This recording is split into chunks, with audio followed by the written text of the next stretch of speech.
नमः शिवाय। प्रिय भक्तों, रुद्र संहिता में वर्णित सती को शिव से वर की प्राप्ति की कथा इस प्रकार है। प्रिय भक्तों, सावन मास की आप सबों को बहुत बहुत शुभकामनाएं। ब्रह्मा जी कहते हैं, मुने, उधर सती ने आश्विन मास के शुक्ल पक्ष की अष्टमी तिथि को उपवास करके भक्ति भाव से सर्वेश्वर शिव का पूजन किया। इस प्रकार नंदा व्रत पूर्ण होने पर नवमी तिथि को दिन में ध्यानमग्न हुई सती को भगवान शिव ने प्रत्यक्ष दर्शन दे दिया। उनका श्री विग्रह सर्वांग सुंदर एवं गौर वर्ण का था। उनके 5 मुख थे और प्रत्येक मुख में 3-3 नेत्र थे। भाल देश में चंद्रमा शोभा दे रहा था। उनका चित्त प्रसन्न था और कंठ में नील चिन्ह दृष्टिगोचर होता था। उनकी 4 भुजाएं थी। उन्होंने हाथ में त्रिशूल, ब्रह्म कपाल, वर तथा अभय धारण कर रखे थे। भस्ममय अंगराग से उनका सारा शरीर उद्भासित हो रहा था। गंगा जी उनके मस्तक की शोभा बढ़ा रही थी। उनके सभी अंग बड़े मनोहर थे। वे महान लावण्य के धाम जान पड़ते थे। उनके मुख करोड़ों चंद्रमाओं के समान प्रकाशमान एवं आह्लादजनक थे। उनकी अंग कांति करोड़ों कामदेवों को तिरस्कृत कर रही थी तथा उनकी आकृति स्त्रियों के लिए सर्वथा ही प्रिय थी। सती ने ऐसे सौंदर्य माधुर्य से युक्त प्रभु महादेव जी को प्रत्यक्ष देखकर उनके चरणों की वंदना की। उस समय उनका मुख लज्जा से झुका हुआ था। तपस्या के पुंज का फल प्रदान करने वाले महादेव जी उन्हीं के लिए कठोर व्रत धारण करने वाली सती को पत्नी बनाने के लिए प्राप्त करने की इच्छा रखते हुए भी उनसे इस प्रकार बोले। महादेव जी ने कहा, उत्तम व्रत का पालन करने वाली दक्ष नंदिनी, मैं तुम्हारे इस व्रत से बहुत प्रसन्न हूँ, इसीलिए कोई वर मांगो। तुम्हारे मन को जो अभिष्ट होगा वही वर मैं तुम्हें दूंगा। ब्रह्मा जी कहते हैं, मुने, जगदीश्वर महादेव जी यद्यपि सती के मनोभाव को जानते थे तो भी उनकी बात सुनने के लिए बोले, कोई वर मांगो। परंतु सती लज्जा के अधीन हो गई थी, इसीलिए उनके हृदय में जो बात थी उसे वे स्पष्ट शब्दों में कह न सकी। उनका जो अभीष्ट मनोरथ था वह लज्जा से आच्छादित हो गया। प्राणवल्लभ शिव का प्रिय वचन सुनकर सती अत्यंत प्रेम में मग्न हो गई। इस बात को जानकर भक्त वत्सल भगवान शंकर बड़े प्रसन्न हुए और शीघ्रतापूर्वक बारंबार कहने लगे, वर मांगो, वर मांगो। सत्पुरुषों के आश्रय भूत अंतर्यामी शंभु सती की भक्ति के वशीभूत हो गए थे। तब सती ने अपनी लज्जा को रोककर महादेव जी से कहा, वर देने वाले प्रभु, मुझे मेरी इच्छा के अनुसार ऐसा वर दीजिए जो टल न सके। भक्त वत्सल भगवान शंकर ने देखा सती अपनी बात पूरी नहीं कह पा रही है। तब वे स्वयं उनसे बोले, देवी, तुम मेरी भार्या हो जाओ। अपने अभीष्ट फल को प्रकट करने वाले उनके इस वचन को सुनकर आनंद मग्न हुई सती चुपचाप खड़ी रह गई, क्योंकि वे मनोवांछित वर पा चुकी थी। फिर दक्ष कन्या प्रसन्न हो दोनों हाथ जोड़कर मस्तक झुकाकर भक्त वत्सल शिव से बारंबार कहने लगी। सती बोली, देवाधिदेव महादेव, प्रभु जगतपते, आप मेरे पिता को कहकर वैवाहिक विधि से मेरा पानी ग्रहण करें। ब्रह्मा जी कहते हैं, नारद, सती की यह बात सुनकर भक्तवत्सल महेश्वर ने प्रेम से उनकी ओर देखकर कहा, प्रिय, ऐसा ही होगा। तब दक्ष कन्या सती भी भगवान शिव को प्रणाम करके भक्तिपूर्वक विदा मांग जाने की आज्ञा प्राप्त करके मोह और आनंद से युक्त हो माता के पास लौट गई। इधर भगवान शिव भी हिमालय पर अपने आश्रम में प्रवेश करके दक्ष कन्या सती के वियोग से कुछ कष्ट का अनुभव करते हुए उन्हीं का चिंतन करने लगे।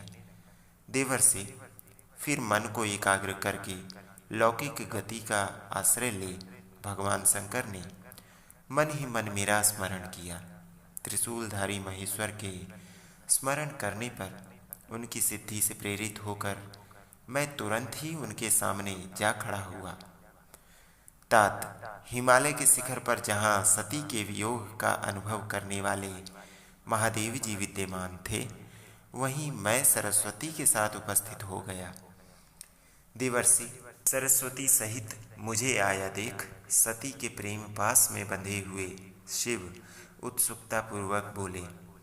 शंभु ने कहा, ब्राह्मण, मैं जब से विवाह के कार्य में स्वार्थ बुद्धि कर बैठा हूँ, तब से अब मुझे इस स्वार्थ में ही स्वत्व सा प्रतीत होता है।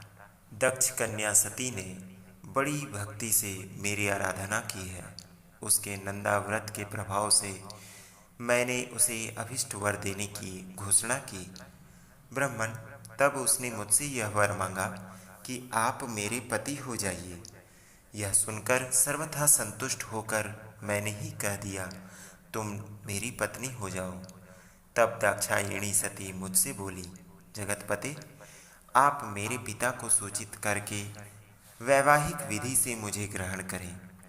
ब्राह्मण, उसकी भक्ति से संतोष होने के कारण मैंने उसका वह अनुरोध भी स्वीकार कर लिया। विधाता, तब सती अपनी माता के घर चली गई और मैं यहाँ चला आया। इसीलिए अब तुम मेरी आज्ञा से दक्ष के घर जाओ और ऐसा यत्न करो जिससे प्रजापति दक्ष शीघ्र ही मुझे अपनी कन्या का दान कर दें। उनके इस प्रकार आज्ञा देने पर मैं कृतकृत्य हो गया और प्रसन्न हो गया तथा उन भक्त वत्सल विश्वनाथ से इस प्रकार बोला। मुझ ब्रह्मा ने कहा, भगवान शंभो, आपने जो कुछ कहा है उस पर भली भांति विचार करके हम लोगों ने पहले ही उसे सुनिश्चित कर लिया है। वृषभध्वज, इसमें मुख्यतः देवताओं का और मेरा भी स्वार्थ है। दक्ष स्वयं ही आपको अपनी पुत्री प्रदान करेंगे, किंतु आपकी आज्ञा से मैं भी उनके सामने आपका संदेश कह दूंगा। सर्वेश्वर महाप्रभु महादेव जी से ऐसा कहकर मैं अत्यंत वेगशाली रथ के द्वारा दक्ष के घर जा पहुंचा। नारद जी ने पूछा, वक्ताओं में श्रेष्ठ महाभाग विधाता, मुझे बताइए, जब सती घर पर लौट कर आई तब दक्ष ने उनके लिए क्या किया, अर्थात उनका स्वागत कैसे किया? ब्रह्मा जी ने कहा, तपस्या करके मनोवांछित वर पाकर सती जब घर को लौट गई तब वहां उन्होंने माता पिता को प्रणाम किया। सती ने अपनी सखी के द्वारा माता पिता को तपस्या संबंधी सब समाचार कहलवाया। सखी ने यह भी सूचित किया कि सती को महेश्वर से वर की प्राप्ति हुई है। वे सती की भक्ति से बहुत संतुष्ट हुए हैं। सखी के मुंह से सारा वृतांत सुनकर माता पिता को बड़ा आनंद प्राप्त हुआ और उन्होंने महान उत्सव मनाया।